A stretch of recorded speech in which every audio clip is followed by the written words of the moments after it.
नमस्कार, मैं हूं अर्चना और आप देख रहे हैं प्राइम टीवी। वक्त हो गया 4 बजे की 4 बड़ी खबरों का। चलते हैं पहली खबर की तरफ। जमाना मॉडर्न है। फ्रीडम ऑफ स्पीच और ओपन माइंडनेस के नाम पर कुछ भी बोल देने का ट्रेंड अपने चरम पर है। लेकिन क्या इतना ओपन माइंडेड होना भी ठीक है कि खुले मंच पर अश्लीलता की सारी हदें पार कर दी जाए? शर्म हया के तार तार कर अपने ही मुंह से अपने माता पिता के पवित्र रिश्तों का चीर हरण कर रिश्तों की धज्जियां उड़ा दी जाए। किसी फिजिकली चैलेंज इंसान की बता दें कि इंसान की अक्षमताओं का मजाक उड़ाकर उसे सार्वजनिक और शर्मिंदा किया जाए।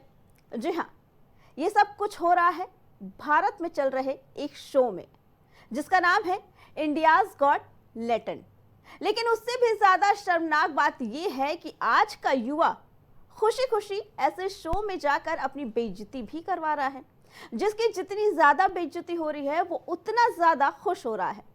अपनी साफ और बेदागदार छवि के लिए फेमस रणवीर इलाहाबादिया इसी शो में एक कमेंट देकर फंस गए हैं। उनका अश्लील कमेंट सोशल मीडिया पर वायरल हो रहा है। हालांकि उन्होंने इसके लिए माफी भी मांग ली है, लेकिन क्या एक माफी इसके लिए काफी है? हालांकि इस मामले पर आगे क्या होता है ये तो देखने वाली बात है। लेकिन चलिए आपको सुनाते हैं पहले वो बयान कि क्या कुछ किसने कहा है। My comment wasn't just inappropriate, it wasn't even funny. Comedy is not my forte. I'm just here to say sorry. Many of you asked if this is how I wish to use my platform, and obviously this is not how I wish to use it. I'm not going to give any context or justification or reasoning behind whatever happened. I'm just here for an apology. I personally had a lapse in judgment. It wasn't cool on my part. The podcast is watched by people of all ages. Don't want to be the kind of person that takes that responsibility lightly. And family is the last thing that I would ever disrespect. Need to use this platform better. That's been my learning from this whole experience. I promise to just get better. I've asked the makers of the video to remove the insensitive sections from the video. And all I can say in the end is, I'm sorry. I hope you can forgive me as a human being. इसी पे आगे जानकारी देने के लिए हमारे साथ news room से हमारी सहयोगी अनन्या मिश्रा हमारे साथ जुड़ चुकी हैं। अनन्या, सोशल मीडिया पर फेमस होने के लिए जिस तरीके से हम वीडियोस डालते हैं या जो हरकतें करते हैं, आज उसने सारी हदें पार कर दी। क्योंकि अब फेमस होने के लिए जो भी इन्फ्लुएंसर हैं वो अब अपने पेरेंट्स को नहीं छोड़ रहे हैं। क्या कहना है इसके बारे में? आप एकदम सही कह रही हैं कि आजकल फेमस होने के लिए लोग अपने गार्जियन को नहीं छोड़ रहे हैं, अपने परिवार को नहीं छोड़ रहे हैं और मिलियंस के व्यूज लाने के लिए लगातार वो कंटेंट ला रहे हैं जो अश्लील हो रहे हैं, जिसको अगर आम बोलचाल की भाषा में कहा जाए तो उसे अश्लीलता का दर्जा दिया जाएगा। ऐसा ही रणवीर इलाहाबादी ने किया है और फेमस शो है जहां पर उन्होंने इस बात को कहा है। खास बात तो ये है आरती, मैं आपको सबसे पहले बता देना चाहती हूँ कि समय रैना का ये शो है जो हमेशा से ही विवादों में बना रहता है और विवाद के बाद अगर बात कही जाए तो हमेशा जब भी वो कंटेंट अपने शो में लाते हैं तो काफ़ी ज़्यादा ये वायरल होता है अर्चना। और इस ऐसे में अगर उनके शो में जब भी कोई एपिसोड आने वाला होता है तो पब्लिक इस बात का बेसब्री से इंतजार करती है कि जाहिर सी बात है कि इस बार भी कुछ ये कंटेंट काफ़ी ज़्यादा वायरल होने वाला है। लेकिन इस बार इस तरह से वायरल हुआ है अर्चना कि काफ़ी ज़्यादा तहलका मच गया है। यहाँ तक कि FIR भी दर्ज हो गया, रणवीर इलाहाबादी ने माफ़ी तक मांग ली है और जो उन्होंने अश्लील भाषाओं का या फिर अश्लील जो उन्होंने टिप्पणी की है अपने आप में एक बेहद ही शर्मनाक बात है। आपको बता दें कि उन्होंने माता पिता को लेकर अश्लील बातें कही है कंटेस्टेंट्स से। और इस वक्त मैं जहां पे मौजूद हूं, ये न्यूज रूम है प्राइम टीवी का, यहाँ पर तमाम लोग मौजूद हैं। जाहिर सी बात है कि अगर हम किसी चैनल से जुड़े हुए हैं तो सभी खबरों के बारे में जानते हैं और सभी की इस बात पर क्या ओपिनियन है, सभी लोग अपनी अपनी राय देना चाहते हैं। तो मैं एक एक करके सबके पास जाऊंगी। सबसे पहले मैं शहबाज सर के पास जाऊंगी जो हमारे हेड हैं। सर, सबसे पहले तो मैं आपसे यही जानूंगी कि जिस तरह से अश्लीलता हुई है माता पिता को लेकर रणवीर इलाहाबादी ने अपशब्द इस्तेमाल किया, इस पर क्या कहना चाहेंगे? देखिए, जिस तरीके से अश्लील कंटेंट का इस्तेमाल इन दिनों OTT प्लेटफॉर्म और वेब सीरीज़ में किया जा रहा है, ख़ास तौर पर अनन्या इसका असर आने वाली यूथ और जो जनरेशन है हमारी उस पर पड़ता हुआ नज़र आ रहा है। हाल फिलहाल में कई घटनाएं ऐसी हुई हैं, कई मर्डर ऐसे हुए हैं, हमने देखा कि जो कहीं ना कहीं किसी वेब सीरीज़ से प्रभावित दिखे थे, चाहे वो श्रद्धा वॉकर हत्याकांड रहा हो या फिर अन्य कोई ऐसी चर्चित हत्याकांड जो कि इंडिया में या भारत में चर्चा में रहे हों। और ये सारी चीज़ें कहीं ना कहीं हम ये जितनी भी चीज़ें हैं ये गेन कहीं ना कहीं हम बाहर से कर रहे हैं, बाहर के कल्चर को अपनाते हुए, क्योंकि भारतीय संस्कृति इस चीज़ की इजाज़त नहीं देती थी। जो हमारी संस्कृति थी, माँ बाप का एक रिश्ता एक बहुत ही पाक रिश्ता है, दुनिया का सबसे पाक रिश्ता अगर देखा जाए तो माँ बाप का है। और ऐसे रिश्ते को आप एक बड़े प्लेटफॉर्म पर जिसके ठीक ठाक फॉलोअर्स हैं, और उसको सबसे बड़ी बात हमारी जनरेशन देख रही है, आने वाली जनरेशन देख रही है, और बहुत लोग उससे कहीं ना कहीं अपने आप में उस कैरेक्टर को भी ढालने की कोशिश करते हैं, क्योंकि मिर्ज़ापुर जैसी और तमाम ऐसी वेब सीरीज़ हैं जिनका असर बहुत गलत तरीके से हमारे समाज पर पड़ता है। इसका असर हमें देखने को भी मिलता है, आने वाले जो चीज़ें होती हैं उस पर साफ तौर पर हम देखते हैं। और जो आजकल चल रहा है, आप देख रही होंगी जो सोशल मीडिया पर आजकल जो लोग काम कर रहे हैं वो अश्लील कंटेंट या गलत चीज़ों की तरफ ज़्यादा भाग रहे हैं। कोई अपने अंदर के टैलेंट को नहीं पहचान रहा, बस सिर्फ और सिर्फ एक होड़ मची है कि हमें बस पब्लिसिटी चाहिए। जावेद अख्तर के ज़माने से आज उर्फ़ी जावेद को हम देख रहे हैं, कैसे कंटेंट पेश किए हैं सब जान रहे हैं। मैं किसी पे कोई कमेंट नहीं करना चाहता, लेकिन हाँ, जिस तरीके की चीज़ें हैं वो एक गलत मैसेज देना चाह रही हैं। यानी कि कुल मिला के चीज़ें जो अनन्या इस टाइम चल रहा है वो काफ़ी गलत चल रहा है, और ये चीज़ें नहीं होनी चाहिए। और जिस तरीके का ये इंडियाज़ गॉट लेटेंट करके जो ये शो चल रहा है, इस शो में जिस तरीके की फूहड़ता और अभद्रता की गई, ये हमारे समाज को बहुत गहरी चोट, और हमारी खासकर हमारी संस्कृति को, हमारी देश की जो संस्कृति है वो इस चीज़ की इजाज़त नहीं देती कि हम इस तरीके की फूहड़ता और इस तरीके की चीज़ों को इस्तेमाल हम माँ बाप के जैसे पाक रिश्ते में हम इस्तेमाल करें। और वो भी तब जब आपको एक प्रधानमंत्री, देश का प्रधानमंत्री जिसके खुद लाखों करोड़ों फॉलोअर्स हैं, वो आपको अवार्ड दे, आप उसकी भी गरिमा नहीं रख रहे हैं। यानी कि आप उसकी गरिमा नहीं समझ रहे हैं। पहले जब हमारे साहित्यकार थे, जो हमारे लेखक थे, वो अपनी ऐसी चीज़ें लिखते थे, न जाने कितने दिन उनको लगते थे ये मुकाम हासिल करने में। लेकिन आज सोशल मीडिया का दौर है, लोग बहुत जल्दी पब्लिसिटी पा लेते हैं। अब जैसे जिस शख्स की बात कर रहे हैं, इलाहाबादिया जो ये शख्स है, इस कितनी जल्दी ये फेमस हुआ। लोग पहले इतनी जल्दी फेमस नहीं हो पाते थे, सालों साल लग जाते थे अपनी एक पहचान बनाने में। अब सोशल मीडिया का ज़माना है, पहचान बहुत आसानी से बन जाती है, मिल जाती है। और आपको प्रधानमंत्री, यानी कि हमारे देश का प्रधानमंत्री आपको बुलाता है, क्रिएटर ऑफ द ईयर का अवार्ड देता है, और आप अपने जब पॉडकास्ट करते हैं तो बहुत सात्विक बात करते हैं, लेकिन जब आप इस तरीके के शोज़ लाते हैं, वहाँ यूथ बैठे था, वहाँ तमाम लोग बैठे थे, वहाँ हमारी आने वाली जनरेशन बैठी है, वो इस तरीके से कैसे प्रभावित होगी। और तभी अगर हम देखें तो हमारे अंदर कंटेंट की जो क्षमता है पॉजिटिव, वो मरती चली जा रही है। आज चैट जीपीटी और डीप सेक जैसा आविष्कार जो हमारे दूसरे देश, हमारे आसपास के जो चाइना है, अमेरिका है, वो करे बैठे हैं, और वहाँ हमारा इंडिया का जो बढ़िया टैलेंट आदमी है वो वहाँ उन लोगों के लिए काम कर रहा है। और जो हमारी यहाँ की जनरेशन है वो इस वक्त ऐसे कंटेंट क्रिएटर बन रही है जो एक गलत मैसेज देती हुई नजर आ रही है। अच्छा शहबाज, ये भी मैं जानना चाहूँगी आपसे कि ऐसे लोगों को किस तरह की सज़ा देनी चाहिए। हालांकि जो रणवीर इलाहाबादी है उसने अभी फिलहाल तो माफ़ी मांग ली है, लेकिन ऐसे लोगों को सज़ा मिलनी चाहिए या नहीं मिलनी चाहिए, और अगर मिलती है तो इस पर आपकी क्या ओपिनियन है कि किस तरह की सज़ा मिलनी चाहिए? देखिए, सज़ा देखिए कोई मतलब एक तरीके का गुनाह तो है ही, एक तरीके का उन्होंने अपराध तो किया ही है, क्योंकि बहुत गलत बातें बोली हैं। तो जो सोशल मीडिया एक जो हथियार है, मेरा मानना वही है कि उनके अकाउंट को सस्पेंड कर देना चाहिए। ऐसे लोगों को अभी फ़िलहाल के तौर पर अभी इजाज़त नहीं दी जानी चाहिए अपनी तरीके के अपनी बातें रखने का, क्योंकि जो माफ़ी भी वो मांग रहे हैं, माफ़ीनामा भी उनका जो देखा, तो कहीं ना कहीं उसमें भी घमंड साफ तौर पर झलकता हुआ नज़र आ रहा है। क्योंकि एक जनरेशन, उनको भी पता है कि वो जनरेशन मेरे साथ से कहीं हटने नहीं वाली है, क्योंकि हमारी जनरेशन पर भी इसका असर जो पड़ रहा है वो बहुत गहरा असर पड़ चुका है। वो जनरेशन भी हमारी जुड़ चुकी है। उनके साथ एक फ़ैन लॉबी, जैसे एल्विश यादव कितना सब कुछ गलत करके बैठे हैं, लेकिन एक फ़ैन लॉबी बनी बैठी है उनकी, और उनके साथ यूथ है, काफ़ी भीड़ है उसके साथ।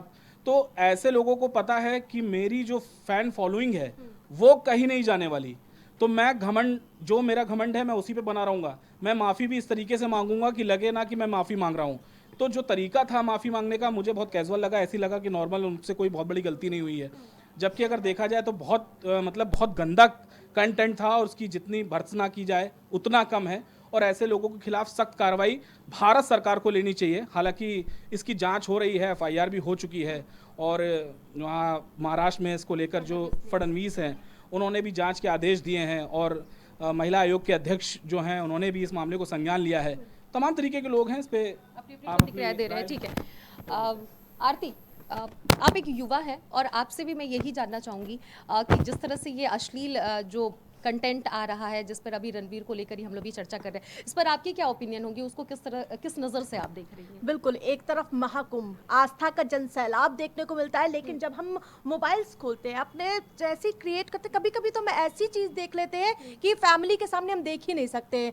वो कहीं न कहीं एक हावी हो चुका है, ये फुहड़ता हमारे मोबाइल से लेकर सोशल मीडिया पर, जिस प्रकार से ये कहीं न कहीं यूथ भी इसके वजह माना जा रहा है। क्यों? क्योंकि उसको पसंद करता वो नजर आ रहा है। अभी आप देखते हैं कि फिल्में आती हैं, वो रामायण आती है, वो उसमें ज़्यादा लोगों को इंटरेस्ट नहीं होता, लेकिन जब ऐसी आजकल फिल्मों से ज़्यादा आप देखते होंगे वेब सीरीज लोगों को पसंद आती है। अभी हाल ही में आई थी मिर्जापुर, आपने भी देखी होगी, हमने भी देखी थी, लेकिन जिस प्रकार से फुहड़ता परोसी गई, लेकिन लोगों ने बहुत बढ़ चढ़ कर देखा। यही वजह है कि इस समय OTT का इस समय बोलबाला देखने को मिल रहा है। आप देख पा रही हैं, भले ही एक तरफ किरकिरी हो रही है, एक तरफ प्रधानमंत्री आपको अवार्ड देखते हैं, लेकिन कहीं ना कहीं इतनी आसानी से सब कुछ हासिल कर देना भी एक कहीं ना कहीं ये वजह होती है कि लोगों का दिमाग खराब हो जाता है। प्रधानमंत्री नरेंद्र मोदी की भी उन्होंने गरिमा नहीं रखी। एक शब्दों में अगर हम ये इस्तेमाल करें तो क्या ये सही रहेगा? बिल्कुल, प्रधानमंत्री का देश की गरिमा नहीं रखी, क्योंकि आप देश के एक अवार्ड से नवाजे गए हैं, और ये भी नहीं है आप अपना पॉडकास्ट करते हैं, उसमें आप इतना जो चीजें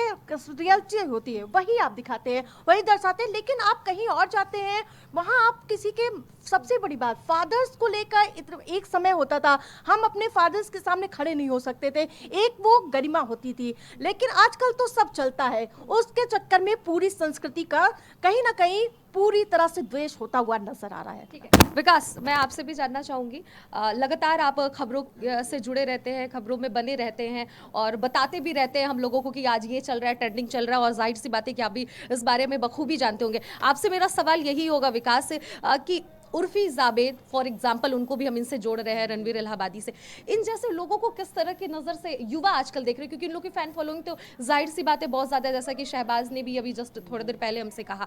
आप इन लोगों पर क्या ओपिनियन देना चाहते हैं जिस तरह से ये काफ़ी ज़्यादा इस वक्त ट्रेंड में चल रहा है? जी देखिए, मेरा ओपिनियन तो सबसे पहले यही है कि अगर ये लोग पॉपुलर हो रहे हैं तो उनमें हमारी युवा का हाथ है, क्योंकि ये शो भी अगर आप देखिए इंडियाज़ गॉट टैलेंट, तो इसमें मोस्टली ऐसे ही लोग जाते हैं जो 18 से 24-25 के आसपास जिनकी उम्र है, और जिसकी जितनी ज़्यादा बेइज्जती की जाती है, जिसको जितनी ज़्यादा गालियाँ पड़ती हैं, वो उतना ज़्यादा खुश होता है। तो इन लोगों को बढ़ावा देने में हम लोगों का, युवाओं का भी पूरा हाथ है, और ये देश के भविष्य के लिए एक बहुत बड़ा खतरा है कि अगर डार्क ह्यूमर को इस तरह प्रमोट किया जाए, हम लोग इस तरह सपोर्ट करेंगे, तो डार्क ह्यूमर के चक्कर में कहीं हमारा फ्यूचर डार्कनेस में ना चला जाए। और रही बात समय रैना और रणवीर इलाहाबादिया की, तो समय रैना एक ऐसा नाम है जो अक्सर विवादों में जुड़ा रहता है। कुछ समय पहले हमने देखा था कि कुशा कपिला पर कैसे उन्होंने अभद्र टिप्पणी करी थी, उनकी डाइवोर्स और उनके उसके बाद की सिचुएशन को लेकर उन्होंने बहुत कुछ बोला था, और उसके बाद का रिजल्ट ये देखने को मिला था कि कुशा कपिला ने आज तक समय रैना से बात नहीं की है। तो ये सब चीज़ें समाज में हमें देखने को मिल रही हैं, और इसमें लोगों का भी हाथ पूरा है, युवाओं का भी सबसे ज़्यादा है। और बात रही रणवीर इलाहाबादिया की, तो उनका एक दोहरा चरित्र कहीं ना कहीं सामने आया है कि वो जब पॉडकास्ट करते हैं, बड़े से बड़े नेता के उनके पॉडकास्ट में आते हैं, बड़े से बड़े धर्मगुरु आते हैं, हर कोई आता है, हर किसी का वो पॉडकास्ट करते हैं, तो एक सात्विक अपनी जो पर्सनैलिटी होती है, भाषा होती है, उसे सबके सामने प्रेजेंट करते हैं। लेकिन जब वही बात आ जाती है ऐसे शो में, और एक कहीं ना कहीं एक ये भी देखने को मिलता है कि जैसे आप अगर किसी शराबी के पास 10-15 मिनट तक रह जाएं, तो कहीं ना कहीं आपको शराब पीने का मन करने लगता है। तो उसी तरह के ये भी वो कहते हैं कि एक फ्लो में ये भी बोल गए, और इन्होंने केवल कूल बनने के चक्कर में ये टिप्पणी दी है। हालांकि जो आजकल देखने को मिल रहा है, जैसे कि ओपन माइंडनेस, लोग बोलते हैं कि ओपन माइंडेड होना है, तो वैसे तो हर कोई वॉशरूम में नंगा ना आता है, तो ऑफिस में तो कोई नंगा नहीं जाता ना, तो वैसे पर्दे के पीछे की चीज़ें पर्दे के पीछे रहनी चाहिए, और जो चीज़ सार्वजनिक तौर पर होना चाहिए वही होना चाहिए। बाकी बिल्कुल, बहुत शानदार आपने बात कही है। श्याम, मैं आपसे भी लेना चाहूँगी आपकी प्रतिक्रिया। मैं ये जानना चाहती हूँ कि ऐसे लोगों का शो देखना ही बंद कर देना चाहिए क्या? शो देखना बंद कर देना चाहिए, ये बात ठीक है, लेकिन उससे पहले जो है सरकार को एक ऐसा कदम उठाना चाहिए जो भी इस तरीके अश्लील कंटेंट सोशल मीडिया पर डालते हैं, उनके अकाउंट बैन करने चाहिए, उन पर कार्रवाई होनी चाहिए। सिर्फ ये इलाहाबाद ही नहीं, ऐसे कई कंटेंट मिलेंगे जो आपको नहीं देखने लायक हैं, बच्चों लायक तो बिल्कुल भी नहीं। आज अगर आप इंस्टाग्राम, व्हाट्सएप पे कुछ भी खोलते हैं, आपको कुछ ना कुछ वहाँ ऐसा देखने को मिलेगा जो कि देखने लायक बिल्कुल नहीं, आप परिवार के साथ बैठ के नहीं देख सकते हैं। ठीक है, और भी कुछ लोग हमारे साथ मौजूद हैं न्यूज़ रूम में और लगातार मैं एक एक करके सभी के पास जा रही हूँ और सभी के ओपिनियन भी लेना चाहती हूँ। संजय सर भी हमारे साथ मौजूद हैं। सर, इस जो ये यूँ कहा जाए घटना शब्द तो इसे हम नहीं दे सकते, लेकिन देश की जो गरिमा चकनाचूर कर दी गई है। तमाम नेता हैं, मंत्री हैं, कई ऐसे लेखक हैं जो इस पर बहुत ज़्यादा आक्रोश जता रहे हैं। आपको क्या लग रहा है कि इस पर क्या कुछ निर्णय लेना चाहिए? बिल्कुल अनन्या जी, बहुत सही कह रही हैं आप। हमारे देश में सबसे बड़ी कमी एक चीज़ है कि जिस प्लेटफॉर्म पे लोग काम कर रहे हैं वो ना तो हम लोग के भारत के संस्कृति सभ्यता से जुड़ती है और ना ही पश्चिमी देशों से। बीच में ही एक ऐसा प्लेटफॉर्म बन गया है ये जो बहुत ही जो नई जनरेशन को या हमारे देश के जो युवा हैं वो बहुत ही गलत तरीके से गलत रास्ते पे जा रहे हैं। हम सरकार को भी इसमें काफ़ी हद तक जो हमने देखा कि उनकी जो कार्रवाई की प्रक्रिया है बहुत ही लचर रही है। हुई है, मानता हूँ कई उसमें हुई है, लेकिन काफ़ी धीमी गति है कार्रवाई करने की। हम चाहते हैं कि इसमें सरकार बहुत ही स्ट्रिक्ट हो, इस पर कार्रवाई करे। विदेश में हमारे कल्चर को विदेश में लोग अडॉप्ट कर रहे हैं, उस पर मतलब अपनी सभ्यता को, हमारे सभ्यता को ग्रहण कर रहे हैं। लेकिन हमारी जो नई जनरेशन है वो ना तो पश्चिमी देशों का कर पा रही है और ना ही अपने देश का कल्चर अपना पा रही है। ठीक। राजेश जी भी हमारे साथ हैं। राजेश जी, आप लगातार ग्राउंड पे रहते हैं, सीनियर जर्नलिस्ट हैं आप हमारे चैनल के। ये बताइए कि किस नज़र से आप इस अश्लील जो शब्दों का इस्तेमाल किया गया, अश्लील भाषा का इस्तेमाल किया गया, और खास करके माता पिता को लेकर। माता पिता, यूँ कहा जाता है कि भगवान के बाद अगर किसी को दर्जा देना है तो वो है दुनिया में माँ बाप। तो उस पर क्या कहना चाहेंगे आप? बिल्कुल अनन्या, जिस तरीके से देखा जाए जो यूट्यूबर्स हैं इस तरीके की अश्लील चीज़ों को परोस रहे हैं और समाज में अश्लीलता फैला रहे हैं, तो मुझे लगता है कि ऐसे यूट्यूबर्स को बिल्कुल ब्लॉक कर देना चाहिए और उनके खिलाफ कार्रवाई करनी चाहिए। क्योंकि जो पश्चिमी देशों की सभ्यता थी उसको हमारे देश भारत में लेकर आ रहे हैं, कि जो जहाँ पर गंगा जमुनी की तहजीब मिलती थी देखने के लिए। और सबसे बड़ी बात है कि हमारा देश जो है तमाम अनेकों संस्कृतियों का देश है, और ऐसे देश में इस तरीके की अश्लीलता, ऐसे देश में पश्चिमी देशों की सभ्यता को लाना मुझे लगता है कहीं से जायज़ नहीं है। और ऐसे यूट्यूबर्स के खिलाफ बिल्कुल सख्त कार्रवाई होनी चाहिए और उनके जो अकाउंट्स हैं उनको बिल्कुल पूरी तरीके से ब्लॉक कर देना चाहिए। ठीक है। तो आपने देखा कि न्यूज़ रूम में सभी लोग लगातार अपनी अपनी बातों को रखे और सभी ने अपनी अपनी ओपिनियन दी कि किस तरह से इन जैसे यूट्यूबर्स या यूँ कहा जाए इन्फ्लुएंसर को किस तरह से इन लोगों को लेकर कार्रवाई करनी चाहिए। यहाँ तक कि कई लोगों का ये भी ओपिनियन था कि ऐसे लोगों का ही जो अकाउंट है उसे ब्लॉक पूरी तरह से कर देना चाहिए, और जो तहजीब है, जो संस्कार है, जो एक मर्यादा है, उसे भी इन यूट्यूबर्स ने चकनाचूर कर दिया है। अब देखना ये होगा कि हालांकि रणवीर इलाहाबादी ने माफी तो मांग ली है, लेकिन सरकार इस पर क्या और ज्यादा एक्शन लेती है, इसका सभी को इंतजार है। जी अनन्या, आपका बहुत बहुत धन्यवाद। ये थी न्यूज रूम से हमारी सहयोगी जिन्होंने बताया कि आजकल के युवा क्या सोच रहे हैं। लेकिन सवाल ये है कि क्या सिर्फ एक शो ही है जिसने अश्लीलता फैलाई है? क्योंकि हमारा यूथ ही है जो आगे बढ़ रहा है और इन चीजों को हम स्वीकार कर रहे हैं, इन्हें प्रमोट हम ही कर रहे हैं। तो सबसे पहले जरूरत है कि हम अपनी संस्कृति और अपनी सभ्यता को सीखें और ऐसी चीजों को हम सिरे से निकालें।